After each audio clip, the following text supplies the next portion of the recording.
It's my pleasure to introduce the next speaker. For the last several years, she has worked on issues of voting integrity, specifically electronic voting machines in the U.S. This is after, see here, I don't even remember all of the awards and things. EFF pioneer, former ACM president, co-founder of the ACM Public Policy Group. So it really is our pleasure to have this next speaker, Barbara Simons. Thanks. So since this is a small group, I mean, you guys can, if you want to, move closer. I mean, it's up to you. But I know the feeling about wanting to sit in the back and do your work so that the speaker can't tell you're doing it, so that's all right. Has any of you ever worked as a poll worker? These two guys. I did it in 2004, the presidential election. I worked at Stanford. The polling place was one of the Stanford dorms, and the voting machines were in the common. Well, basically what happened was a week before the election, 5 Sequoia paperless touchscreen voting machines were delivered to the Commons room and dumped in the middle of the Commons room in Stanford. And the woman who had arranged for the machines to be brought was shocked because she had told the people to deliver them so she could put them in a secure place. When she came into work, she had them lugged into her office, where they stayed for a week under lock and key. But of course, she had access to them, and anyone with a key to her office had access to them. And then the night before the election, we came and we daisy-chained the machines because they had to have their batteries charged in case there was a power outage. And because most polling places don't have a lot of electrical outlets, the machines are designed so you have to daisy-chain them. And when we did that, we had to take off the first set of what they call tamper-proof tape, which of course isn't tamper-proof tape at all, as you can imagine. It might at most be tamper-resistant. We had no idea what this tape should look like, so we wouldn't have known if someone had come in and done something to the machines in the first place, because in our training we never saw the actual tape. So we took off the first set, and then we set them up, and overnight the machines were left daisy-chained in a commons room at Stanford University, where I'm sure nobody knows enough about computers to go in and monkey with the machines. Then we came back in the morning and took off the second set of tamper-proof tape and got the machines ready to go. So that's the way security was handled in Santa Clara County in 2004. So that just gives you an idea of the kind of world we're talking about here. So these are things I'd like to talk about. It's really more than an hour's talk, so I can skip around if there's something you're particularly interested in, but you should feel free just to speak up and ask questions and make comments, because I'm sure all of you have opinions on this subject of some sort, so especially because it's a small group. So what do we want for voting systems? Clearly, we want them to be accurate, secure, and reliable. We want it to be easy to conduct audits and recounts. Now, this is a point which I might not have made, number 2, a few years ago. But the idea of doing an audit, I think, is really critical. We run our elections in this country in a very haphazard way. Nobody would run a business the way elections are run. And we really have to get people starting to think that you must audit elections, especially when you've got computers involved in any way, because we all know there can be buggy code, there can be malicious code, and you simply can't trust the machines with something so important as deciding who's going to run the country. You will have to audit them. But it has to be easy to do. So there are some systems out there which claim to be auditable, but which in fact are very hard to audit. They need to be easy to use. You have to make, so elderly people, language minorities, these people need to be able to use them well. If you've got, to the extent that you have machines, or whatever system you have, has to have good usability, not like the butterfly ballot, which was an example of exactly what you don't want in 2000. They have to be transparent. Now, this is sort of a tricky issue because there are cryptographers working on voting. And there are a number of proposals for coming up with voting schemes that will be secure because they use cryptography. And I'm not opposed to cryptography. My only concern is that you want the voting public to trust the machines. And so if you have something which is, great system, but you need to have a PhD in computer science, or even more so, you need to be a cryptographer to understand it, that might work, might be okay, but I think ideally what you want is something which is transparent, where the voter can trust that the vote his or her vote is accurately recorded. And they need to be accessible. By accessible, that's just code word for people with disabilities have to be able to use them. And that's actually by law. So what we have is complex software. Large software programs are always buggy. I mean, you guys all know that, but it's amazing how many people don't know that. And the idea that you can't verify that code is correct, again, that's obvious to anybody who's done a large amount of programming, or even not that much programming. But again, the general public doesn't know that, and an awful lot of election officials don't know that. They don't understand these very elementary notions. And they don't understand that you can't just fix it easily. I mean, I think one of the issues is that we refer to languages, computing languages, and I think people who haven't done programming or don't know about computers think in terms of, well, you may be saying French or Spanish, that's what you mean by language. That's, of course, not what we mean. I mean, we mean something different. And if it's just a language, you should be able to fix any problems the same way you can edit a book and find typos. And again, we know that's not the case with large, complex programs. And as I say, that's why computer scientists became involved. So just to give you an idea, when I say large software, I don't know, do you guys know about the top-to-bottom review that was done in California a few months ago by the Secretary of State? So I'll get to that later, but the bottom line is that one of the reports, the one that looked at the software on Sequoia machines, and that's what's used in Santa Clara County, according to the report, the whole system, the whole voting system for Sequoia has over 800,000 lines of code.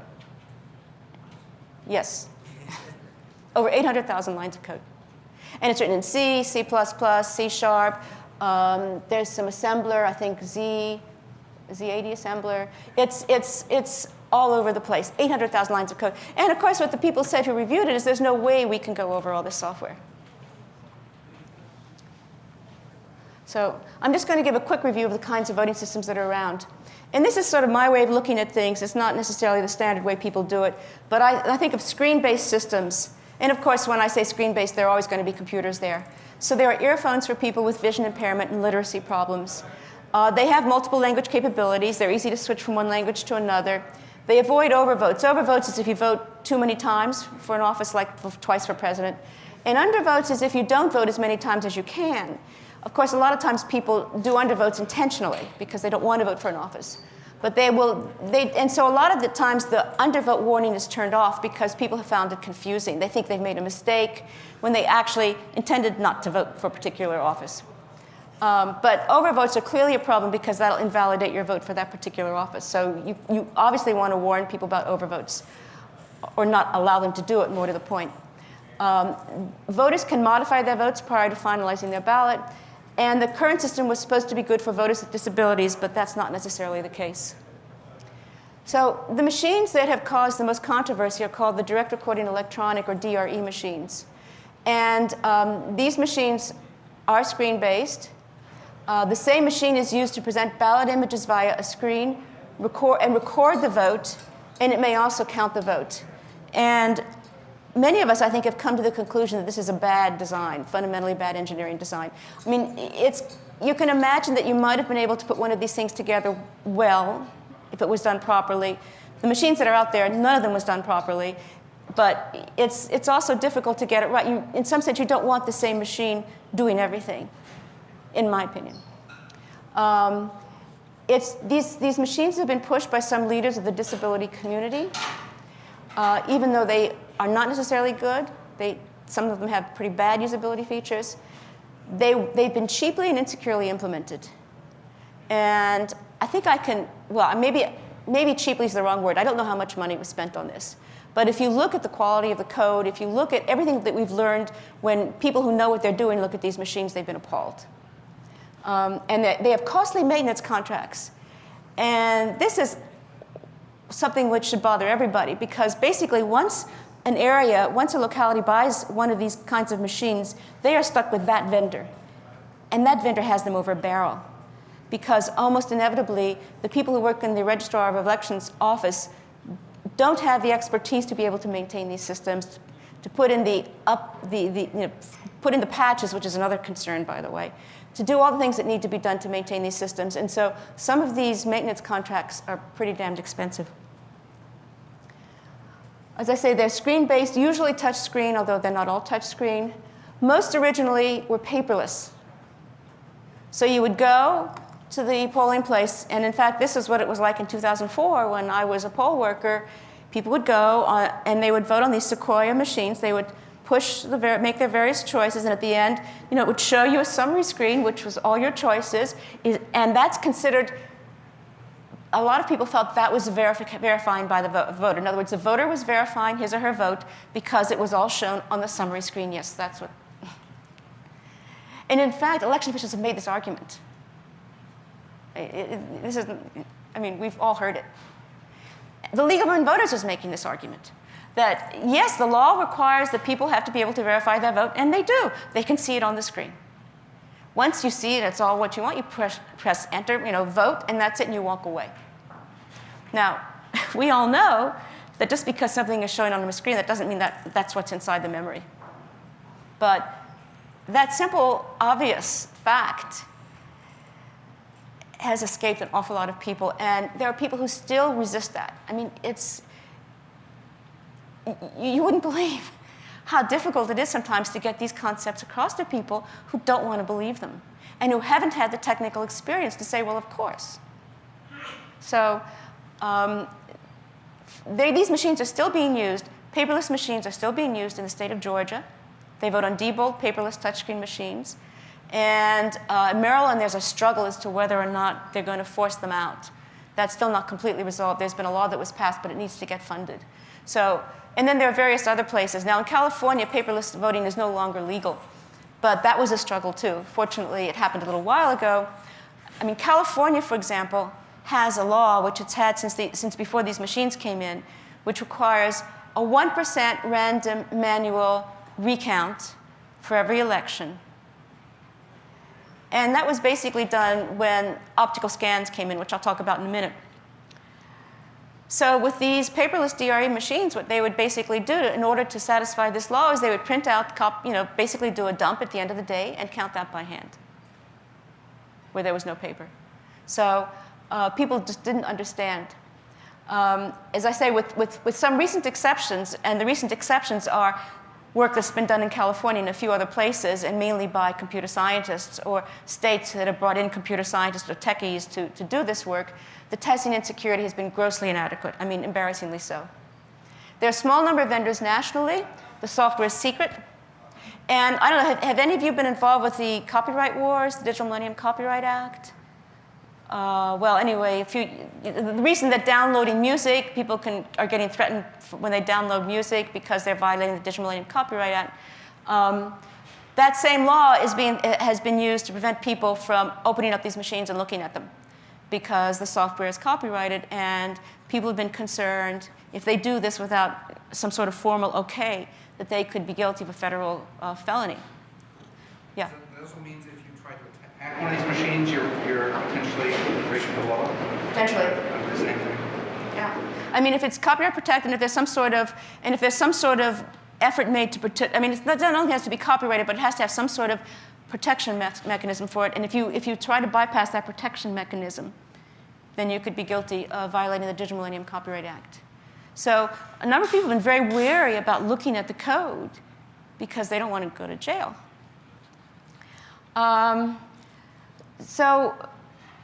And even in cases where the code was made available by being escrowed, frequently experts were not allowed to look at it. I mean, there have been court cases where people have tried, where there have been questions about what happened in this particular election where it looks strange. People have tried to get access to the code, to check the code, and it's been very frustrating. Nobody has ever been able to get access to the code under one of these court cases, even though sometimes you might say this is really questionable election. As I say, they were mostly paperless. Most of these DREs were paperless, not all, but most. And then when computer people started getting involved and raising a fuss, the first call was for voter-verified paper audit trails. And we naively thought at the time that if you just somehow get paper attached to these machines, then you'd be able to do a recount or an audit. And certainly, for myself, I never in my wildest dreams imagined that they would do such a horrible job as they've done with engineering these machines. So they've been retrofitted with what's called the voter-verified paper audit trail in most places. I say in Georgia, there isn't even that. And what most of these are is reel-to-reel thermal printed paper. Now, that's what you get at a gas station. And if you think about the quality of the paper, these receipts you get, if you leave them in the sun, they can fade in a week. Sometimes they're hard to read. So these are the way these are made. There are major privacy concerns sometimes because sometimes people can see what's on these rolls, and the votes are stored consecutively. So if you know the order in which people went to vote, you can, on a particular machine, you can find out how they voted. There's a reliability issue. There have been cases where the paper's been put in backwards and it didn't print right, or it would jam. There's legibility. Storage, it has to be stored under the right conditions, otherwise it can fade. And it's very hard to audit. If you think about how are you going to audit one of these continuous rolls, it's not the way you would design a system if you were designing it for ease of auditing. Because what you really want to do, for example, what you'd like to be able to do is to sort ballots into piles according to the vote and then count each pile. I mean, that's an easy way to do things. The same way people would count money. Or when you're dealing with decks of cards, you sort things into piles and you count each pile. And that can be very transparent. You can have multiple people looking at the piles, multiple people counting, and doing all kinds of double checks. So when you get this continuous roll paper, it's really hard to audit. And as I say, I think it was engineering on the cheap. They already had these thermal printers in there because at the beginning of the election, they were supposed to print out a zero tape, which showed that there were no votes stored in the machine. Which, again, is if you think about trusting that there were no votes stored in the machine because the tape said there were no votes stored in the machine. So the other kind of machines are what's called optical scan. Now, actually, I'm being a little bit sloppy here. Basically, the optical scan is you have a ballot which you fill out, sort of like when you take SATs or various tests. You could fill in an oval or connect a broken line, and then those are counted by a scanner. Those are read and counted by a scanner. If you've done any if you've voted absentee around here, you've almost certainly voted on one of these ballots. They're cheaper than touchscreen machines because what you really want is you want to have a scanner at the polling place so that the voter fills out the ballot, feeds the ballot into the scanner. The scanner will reject the ballot if there's any overvotes, or it thinks there are overvotes. There could be stray pencil marks. It might not read things properly. But it'll reject the ballot. And again, it could warn if there were undervotes, but they typically don't warn. But if you have an overvote, or if the scanner can't read your ballot, you should be able to get a new ballot. So that's a way to protect against people screwing up when they vote. It's not a complete protection, but it's certainly a good one. And as I say, they're easy to audit and recount. There are also are systems, like when you do absentee voting, your ballots are counted in a central location. And so if you vote absentee, you don't get this feedback to make sure that it was OK.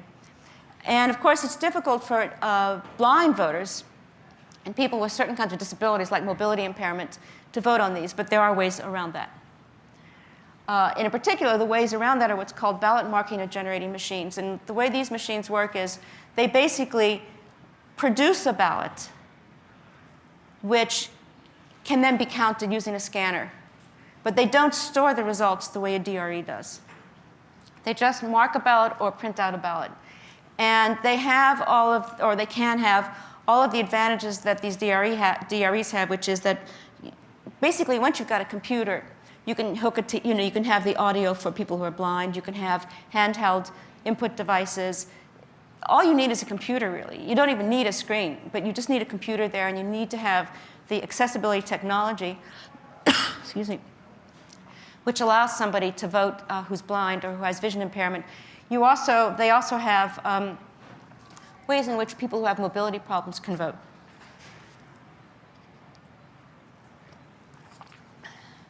So, in fact, the machine called the AutoMark is you put an optical scan ballot into it, and then it works like a touchscreen machine, except it also has input devices for people with disabilities.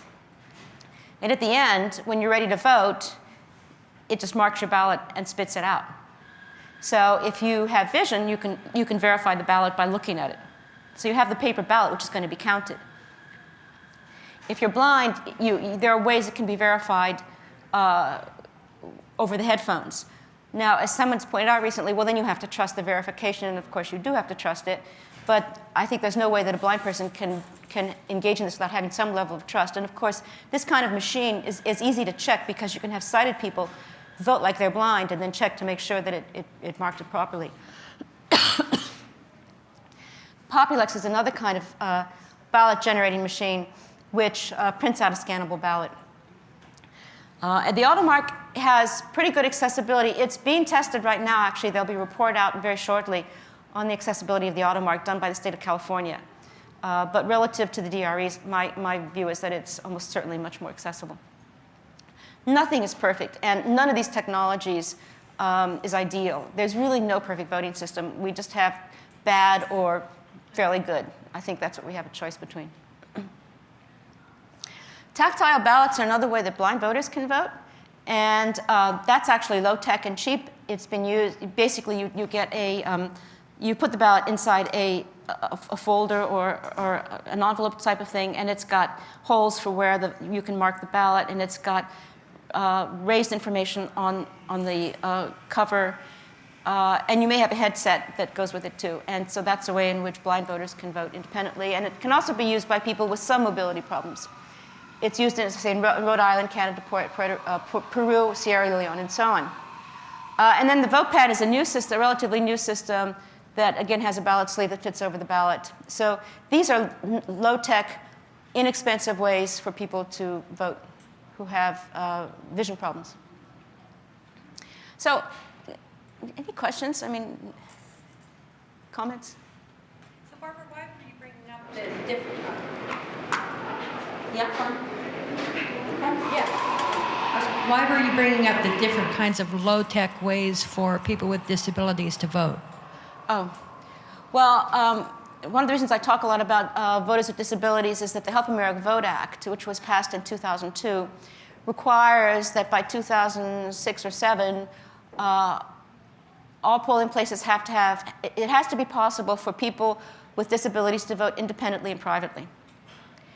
And this law has been used as a mechanism for pushing a lot of these DREs. There have been lawsuits, there have been threats. There are members of the disability rights community who believe that only paperless voting machines are fair because if you have paper, it discriminates against people who are blind.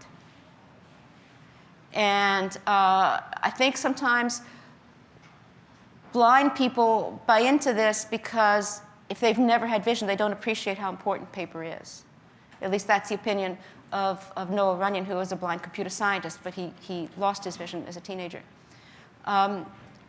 It's been a very powerful tool to prevent the passage of laws that would require only systems that can be audited. In other words, the AutoMark, which can be used by people who are blind, better than the DREs that are out there. It's better than they are. It produces a paper ballot. It can be audited, and yet there are groups that are fighting it. So this is where you get into some of the politics of the situation. I don't know, is that a reasonable answer? So I wouldn't expect poll workers to know much about computers and operating systems and so on, but it seems like the Secretary of State's office could hire a few computer scientists or some consultants. Why is that not typically done? Well, it has been done in California this year. And Secretary of State Bowen ran on this. And when she came in, she basically brought in computer scientists. She signed a contract with the University of California. And when I said, with some exceptions, the testing's been lousy, there's been good testing that's been done in California recently by the California Secretary of State. Although even there, they didn't have adequate amount of time, and that wasn't her fault. It was because under the law, if she was going to decertify any system, and by the way, she decertified all of them, and then she temporarily recertified them, but she decertified everything that was tested based on these reports. She had to do that by 6 months before the next election, which was going to be, I think, the primary. She basically had very little time between when she came into office and when this deadline occurred. And then the vendors dragged their feet. And they took forever to produce the machines and all the things that they were required to produce. So when these people, in fact, one vendor didn't even produce it quickly enough. That was the vendor for Los Angeles County. And as of right now, their system is just decertified, period. Although there are tests going on that system now, my guess is it will be conditionally recertified. But as of now, it's decertified because they didn't produce it in enough time to do the testing. But if you read these reports, and they're fascinating reading, every one of them says we didn't have enough time. But they're the best things we've got, and they're all really negative. Why did it take 5 years to figure this out? Why did it take 5 years to figure this out? It didn't. Her predecessor, Kevin Shelley, was actually educated by computer scientists, I would say. When he first came in, because I'm actually writing a book on this with Doug Jones, and I've talked to Shelley about this, and he said he thought that people like David Dill at Stanford, who has a petition on his website calling for voter-verified paper audit trails, he thought that people like that were kind of, off the wall, till he met them and started talking to them, and then realized that they were raising really legitimate concerns. And so over time, he became educated and did he was never hostile, but he was, didn't buy it. He did a complete flip, and he became really concerned about the voting machines, to the point where he also decertified machines in 2004, and then conditionally recertified them. At one point, he was very worried about Diebold, and he tried to get a hold of the test results from Diebold done by the Independent Testing Authority. I haven't gotten to testing yet. I'm just about to do that. But basically, there are these tests that have to be done in order to get the so-called federal certification or qualification. He tried to get a copy of these reports, and they wouldn't give them to him. They said, our customer is Diebold, not you, the Secretary of State of California. And if you want these reports, you've got to go to Diebold and ask him for it. He couldn't get them. So, okay, we've seen the light here in California. There's only 50 secretaries of state. Presumably that's some kind of mailing list or something. They can communicate with each other. Why is it only California that's done it? Well, I wouldn't say that California is the only state which has a good Secretary of State, but basically, how do I get into this? There's this whole political structure. Guys, you two help me with this. Young, you're going to say, wait a minute. Sometimes the Secretary of State is actually a worker on the campaign for one of the parties and may have a vested interest in outcome of votes. Well, that's one good point. That's a fairly serious allegation. You're saying the Secretary of State is fixing the campaign, which... Well, I think more often, more commonly, the situation is that for years the election officials, a lot of the Secretary of States, were just kind of going along and doing their business. But then in 2000, when Florida happened, all of a sudden there was this new spotlight on elections in the U.S. and how they were conducted. And a lot of election officials came in for a lot of heat. There was a lot of criticism of them. Some of it justified, some of it not, and a lot of them kind of went into this defensive mode of, look, I'm not doing anything wrong. I've always been talking to these computer scientists. The machines have, they've been talking to their computer scientists. The people at the ITAs, the people who they consider to be technical experts. And it was a case of, and has been a case of, things have been just fine. And now you want us to, we've gotten all these high-tech systems that, work well, and I don't have to lug several hundred pounds of ballots around and print out all this stuff and deal with all these problems. It appears to work well. Why are you raising this stink?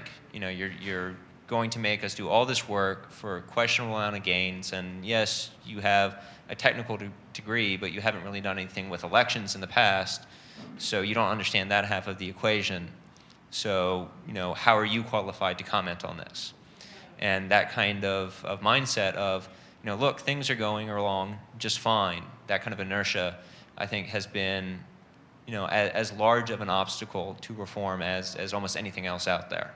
I would add to that. The reason I sort of got tongue-tied is that there's this huge structure that's in place involving secretaries of state, local county officials, registrars of voters, and they've been some of the biggest obstacles to what we're trying to do.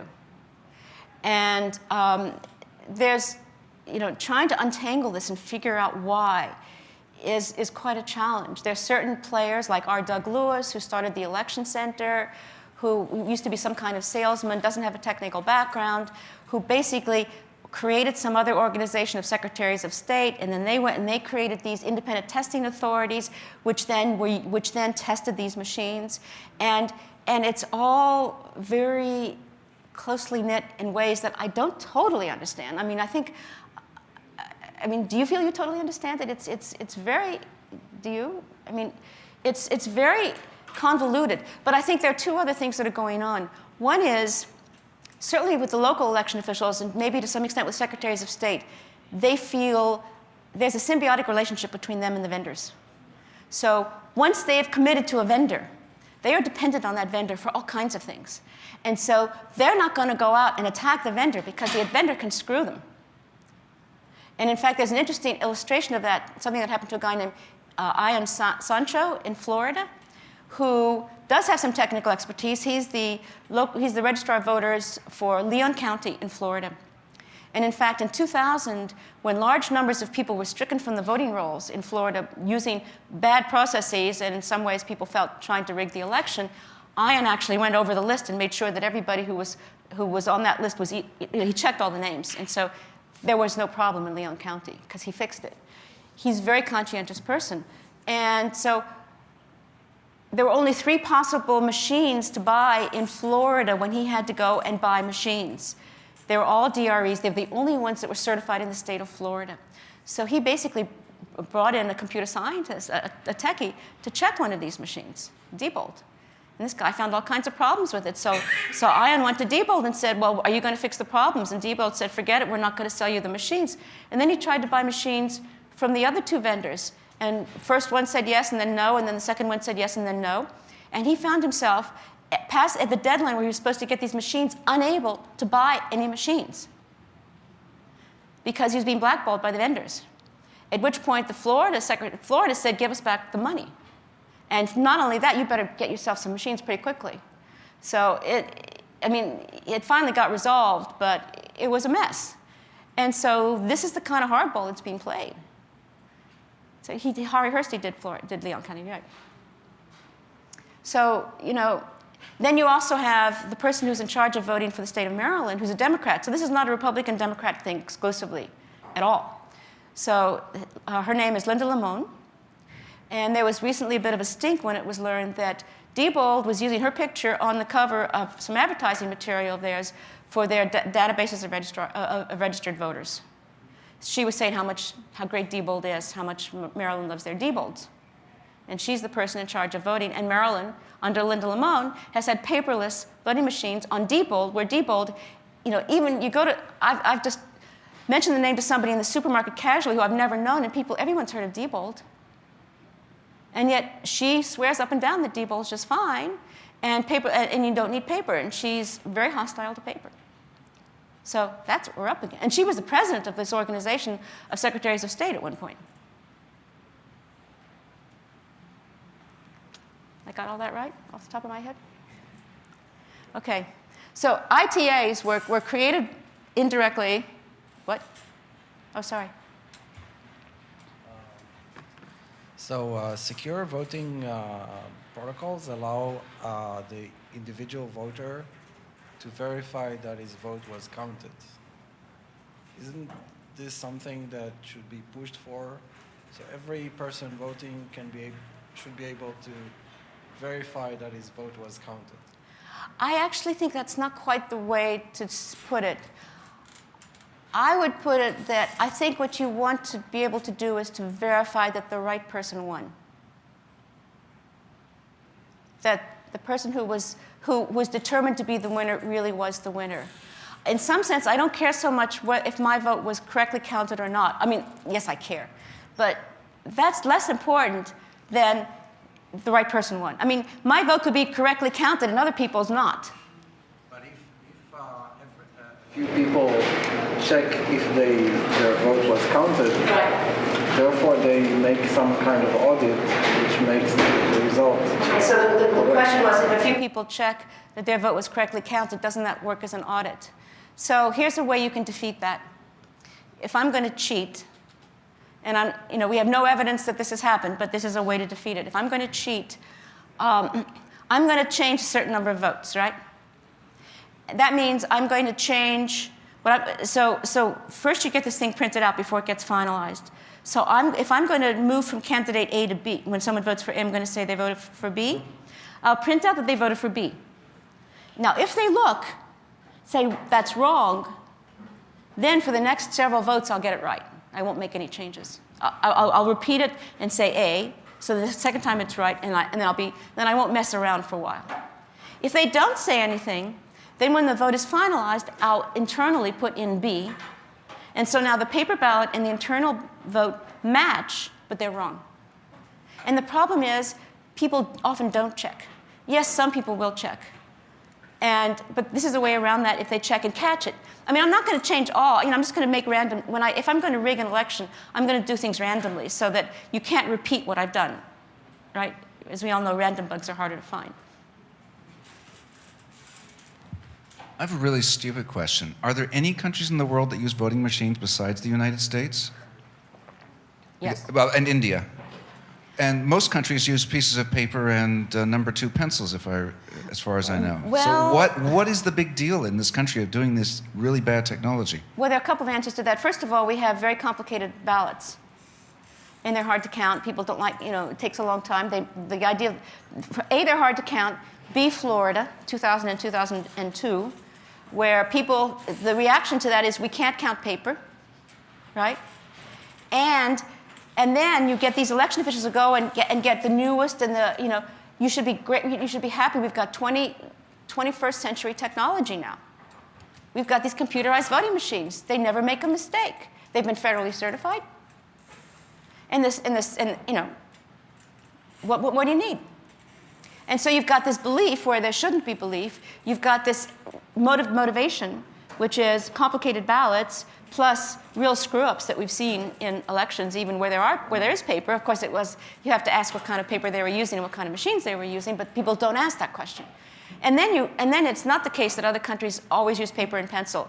For example, Canada does paper and pencil for the national elections because it's for parliament and everybody votes for only one candidate. That's easy to count. But some of the municipal elections, they have played with voting machines because they have more complicated ballots. And some of the Baltic countries are now using internet voting. The Netherlands has used internet voting. The Netherlands has also experimented with electronic voting machines.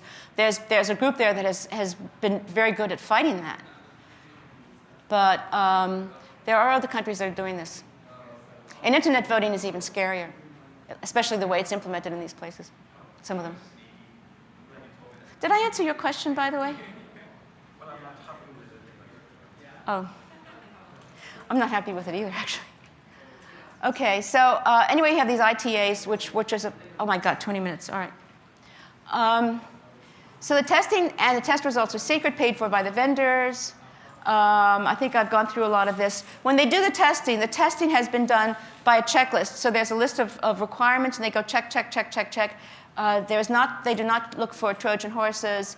And they do not do a code review in the sense that you or I would do a code review. So here's an example of one of the problems, cyber, which was one of the ITAs. In 2007, the New York Times revealed that they were temporarily barred from testing by the Election Assistance Commission, which had been created by this law to oversee testing and also the dispersal of funds. They were banned in 2006, but nobody was told, and almost 70% of the votes in the 2006 midterm elections were on machines that had been certified by cyber. The EAC would not reveal why they had banned them initially, and it took basically a lot of pressure from the New York State Board of Elections, Senator Feinstein, and others to force this information to be made public. So what we currently have is secret code, secret testing, secret test results, no recounts possible for paper or audits for paperless DREs, no national mandatory random manual audit, and what I would like to add to that is statistically significant, because what you really want is a statistically significant audit. So you could do a random audit, but the problem is you want the audit to be a function of how close the election is. So if it's very close, you have to audit more. If it's not very close, you can get away with auditing less. And there are mathematical ways of doing this. Obviously, when you start talking about statistically significant audits to election officials who don't understand that you can't necessarily trust the illustration of the ballot on the screen, you've got problems. So one of the issues we have is just the communication barrier between the technical community and the election officials, most of which do not have a technical background, most of whom. Okay, so here's California. And I've talked about some of this. The Secretary of State created these teams, the red team to break into the machines, the source code review team, the document review team, and the accessibility review. All of these reports are available on her website. And if you're at all interested, I urge you to at least read the overview, the summary reports. It's fascinating. So 3 vendors eventually complied. Basically, what happened was because there weren't adequate resources and time, they just selected various voting systems by lot to test. So not everything yet has been tested yet. But they selected one from each of the major vendors. So these three major vendors complied eventually with a lot of foot dragging. ESNS was so late that they didn't get tested. Here are the results. The red team could break into every system. The software review team found major security holes. The accessibility team found machines difficult or impossible to use for people with certain disabilities. And the document review team found that the testing reports were inadequate and documentation frequently also incomplete, and documentation was inadequate. So the reports are just really damning. And they're all there for you to read. So here's a photo of some of the problems with these DREs. Ms. Kuznick is the mother of somebody who's involved with fighting these machines. She has tried to vote. As you see, she's in a wheelchair. She's weak from a stroke. The screen was unresponsive to her touch. And she had to become an assisted voter when she was trying to vote on a machine which was supposed to make it possible for someone like her to vote independently. That's the irony of it. And as you'll see, the setup lacks privacy. It's possible to see what she's doing from quite a distance in the room. And there's, I don't know, can you see that all right? She has trouble reaching the screen. She's not blocking the screen because she's sitting in a wheelchair. So the screen is visible from many places in the room. So she doesn't have a secret ballot, and the screen is not responsive. So that's one example of ways in which these machines are not doing what they're supposed to do. The accessibility report from the California top to bottom review is very long, and I think a lot of people haven't read it because it's very long. But it has lots of photos in the beginning, or early on, which show much better than words what the problems are with these machines. This photo isn't from there, but there are other photos that are. For example, photos just showing that the legs on the stands for these machines are too narrow for people with wheelchairs to be able to get close enough to vote. And then the second half of the report is full of details about how they did the studies, and you can skip that. So the report is really much less overwhelming than it appears. So this is what we're up against, getting back to your comment. The vendors and many election officials denounced the results. John Tudor, the Napa County Registrar of Voters, said, and this is a direct quote, "There's never been any question about the accuracy or security of touchscreen results for the 5 statewide elections we've had conducting using these machines." And he accused the Secretary of State of eroding the public's confidence in California's fair and accurate elections for crass political purposes. And he threatened to sue. So basically, and this is what she did, at midnight, on the very last day she could do this, Bowen decertified all the tested systems and the untested ESNS system, and conditionally recertified all but the ESNS system. And here are some of the conditions she required for recertification. Only 1 DRE per polling place, and that's because members of the disability rights community complained that they needed to have a DRE to vote. It is more of a political decision than anything else. At least 5 votes must be cast on a single DRE for privacy protection. All votes cast on a DRE must be manually counted using the voter-verified paper audit trails. And the jurisdictions must reinstall all the software and firmware, just basically think software, on all the machines. Any post-election auditing requirements should be paid for by the vendors. All the vendors were required to produce plans for hardening their equipment to protect against the security vulnerabilities that were uncovered. And there were a bunch of other requirements as well. Now, this requirement to harden their equipment, that's going to be a very challenging one, because there have been a number of studies, for example, of Diebold machines, which have said the fundamental design of basically the hardware of these machines is flawed. And you've got to completely redesign the machine in order to get something which is reasonably secure. So I don't know how they're going to do that. So should I go on?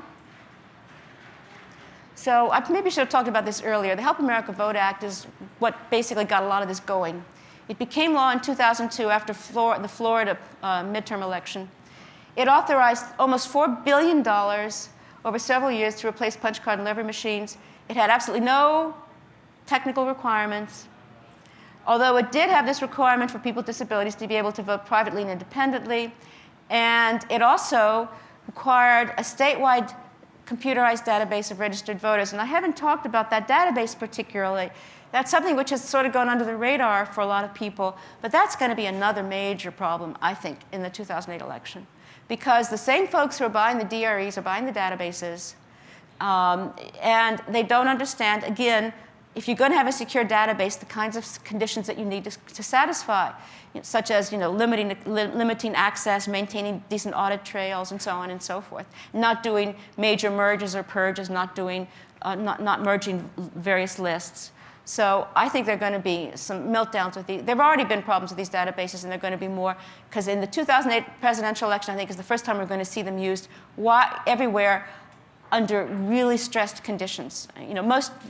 Most places don't test these systems under election day types conditions.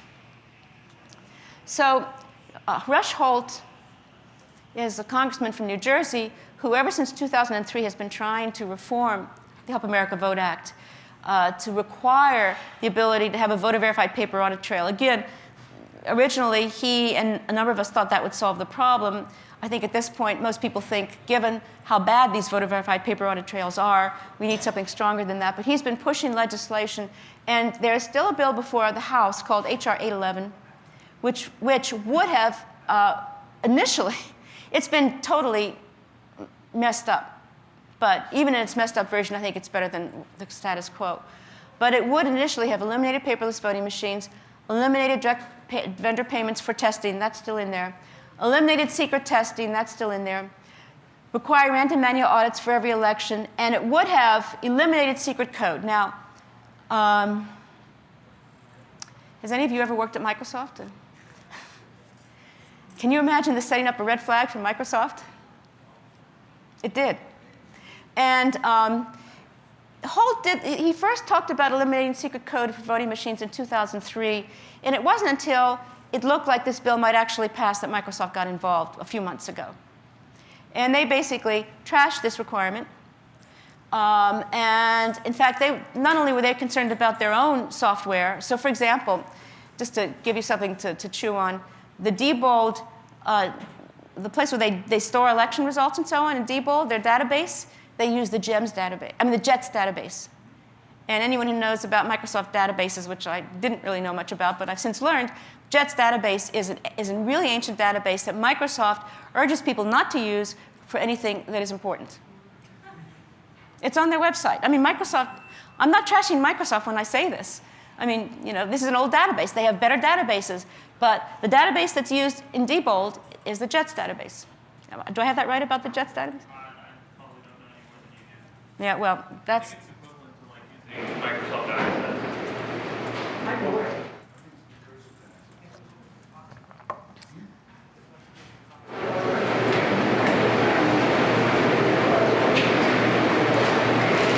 Another thing which the most recent incarnation of Holt's bills had, which was, I thought, very good, it required that all voter-verified paper audit trails maintain privacy of the voter and that they have archival paper.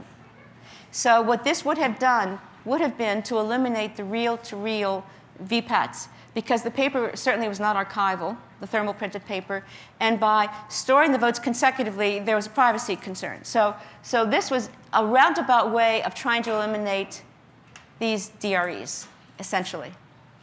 And some activists were upset with the bill because it doesn't call for the elimination of DREs, whereas a number of election officials and vendors are upset with the bill because they think it does, or it did. So right now, the current status of H.R. 811 is looks like it's not going anywhere. I mean, that's my own personal view.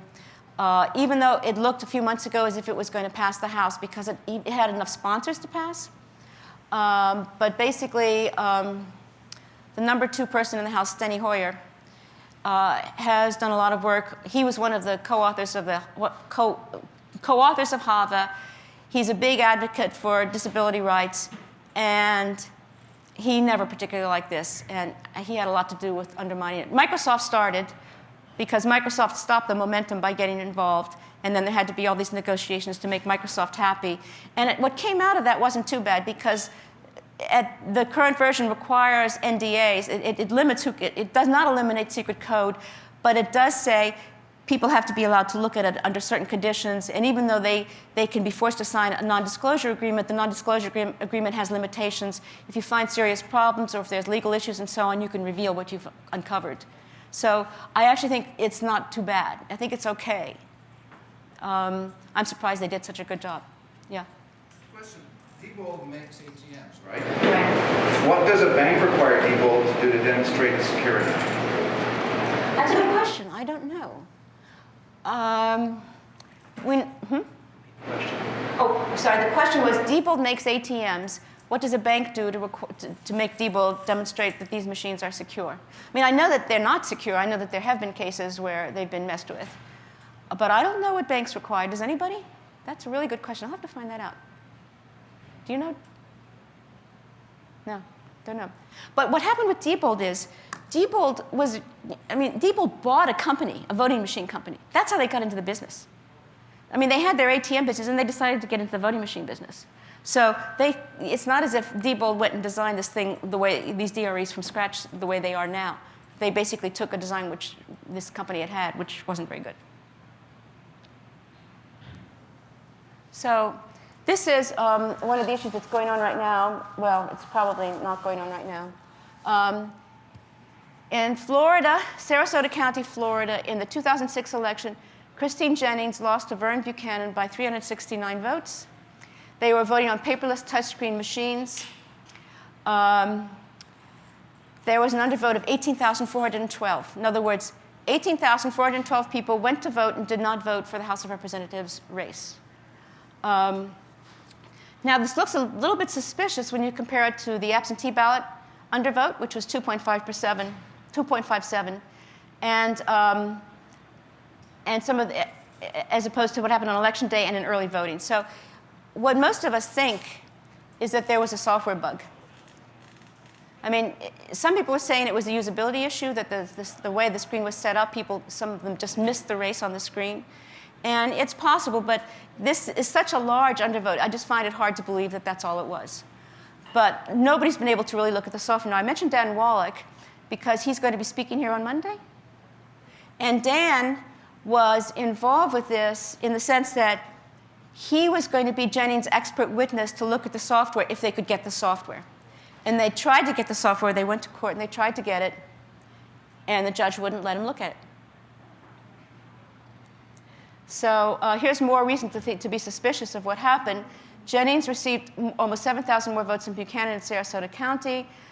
And this last point about the undervote for ballots that voted Democratic and Republican, that was work done by David Dill and somebody else, where they actually looked they felt that if you look at a particular pattern of vote selection, you'll see that undervotes are more likely to occur for ballots which were straight Democratic ballots, which could suggest that there was some rigging involved.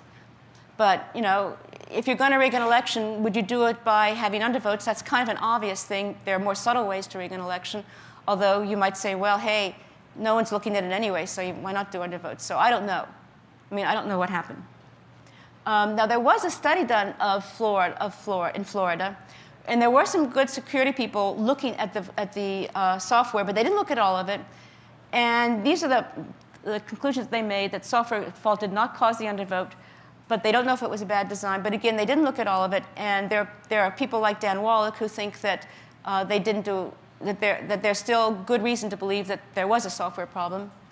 But what a lot of people miss, when this report came out, they said, well, you see, they didn't find any problems with the software. They found huge problems with the software, huge problems. They couldn't prove that any software problems caused the undervote in Sarasota.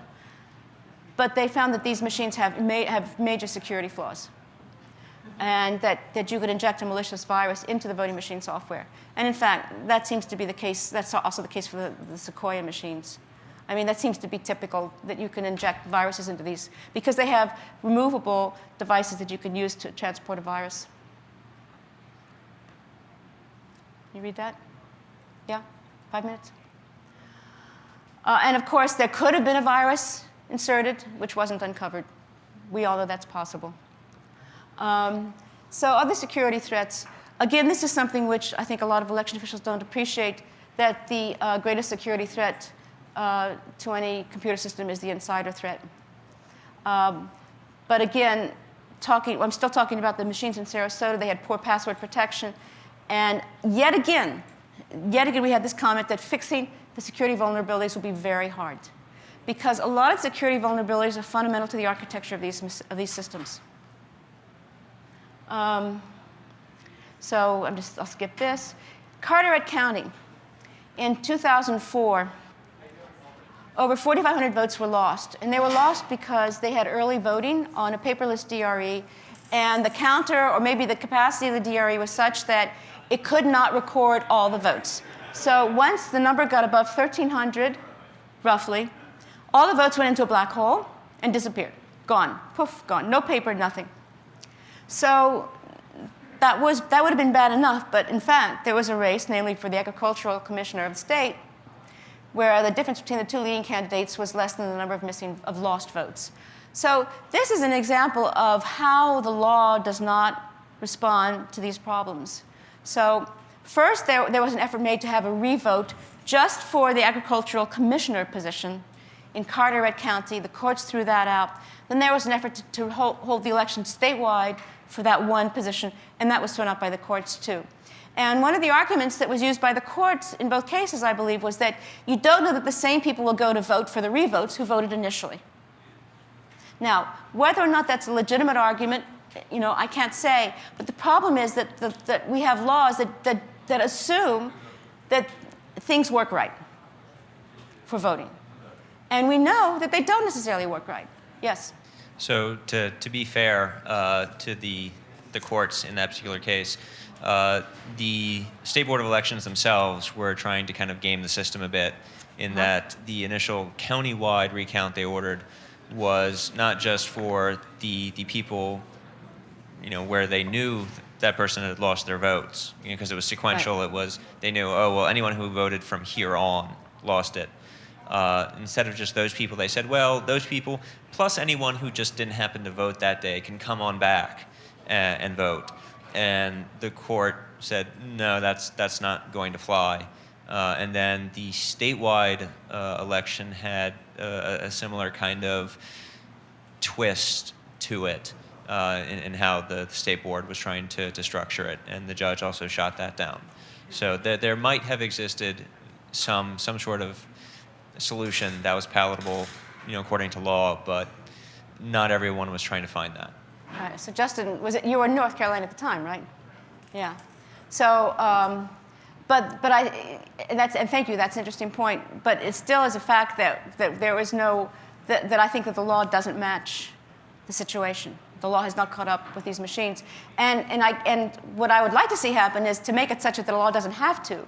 Well, we do have to have audits. I mean, we have to have audits because if you just produce if you have voting systems that can be audited, if you have the best voting systems in the world and they can be audited and you don't do audits, it doesn't matter. If the audits aren't going to be done, you could still rig it. Or it could still be changed by software bugs. I mean, software bugs can change an outcome very easily. So we need to get laws changed, and this is an interesting example. Fairfax County, Virginia, is another interesting case where this involved Republicans. There were some malfunctioning machines that were taken out and fixed and then put back into service in the middle of an election. And this caused some people to get a little nervous because they didn't know what was going on. And so the Fairfax County Republicans sued, alleging election irregularities, and the case was dismissed after the county elections board promised not to do it again. And I'm trying actually to find, I've got to call into one of the Fairfax County Republicans to try to get more details on what happened with that case. So I think I'd better stop here. So, yes.